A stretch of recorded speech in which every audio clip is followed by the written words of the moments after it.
when it comes to hormones and like Mhm. GLP-1s, Mhm. they're such great tools.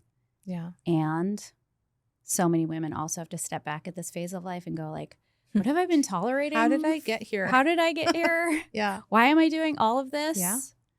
What's going on? So Yeah. it's just as much like a psychological transition as it is Yeah. a metabolic transition. So what do you think like the root cause of the root causes, I guess? Because like, we'll say like, okay, well, you've got all these micronutrient deficiencies, you've got genetic polymorphisms, you've got toxin exposure, you're metabolically inflexible.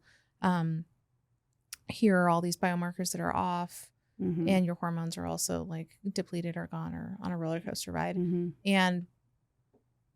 And how did you get here? Yeah. And exactly. And how did you get here? What's the root cause of the root cause? Yeah. I think it's survival mode. Mm-hmm. So many women are in survival mode and don't know it because our neurochemistry, like we have blinders on. Yeah. That's because we're in survival mode. Like we're looking in front of us just to make sure like nothing's going to come out of the, horizon. Yeah. So, I think, and I see it every day, women who are like really reactive and super irritable. Yeah. It's like they have this little margin. Mm-hmm. Like so many women just live with like no margin. Yeah. And somebody drops a glass of water and they freak out or whatever it is. Yeah. And I say this with compassion because I've been there. Yeah. Like I know exactly how this feels. I'm pretty sure that was last Tuesday for me, but yeah. Yeah. I mean, it's real. Yeah. And I think, when I look at the women around me, friends, fellow moms at school, whatever it is, we're doing a lot. We're running businesses, we're running families. Yeah. Everyone around us is sort of looking to us to fix the thing and get the thing done and keep it all together. Right. And I think it's just like there's a breaking point.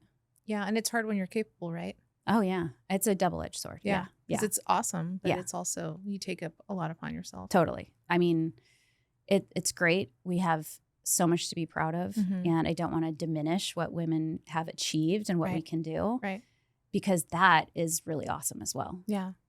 And I think culturally, we've been conditioned to put our needs on a back burner. Yeah. And make sure everybody else is taken care of. Right. And eventually that doesn't work out for anybody, including our kids, Yeah. Yeah. And then you get patterns that repeat and things like that as well. Mm-hmm. But it's hard because how do you balance it? How do you kind of break free from that? How do you change your mindset in a way so that you don't feel like you're surviving? Like saying if you have, a home and an income and you're not, just struggling to make ends meet, it's a different situation. But for a lot of our listeners, like how do you really come to create safety within your body? Yeah. I mean, I sort of think that's our life's work. Yeah. It's so layered. Yeah. I mean, for me, it was the thing that put me over the top was really mold toxicity. I was capable of running business, running family, like getting my kids to school, moving across the country several times, doing all the things. But when my house flooded, that was like the universal 2x4. It was like, you have to wake up now. Yeah. It's time. You can't do this anymore. Yeah.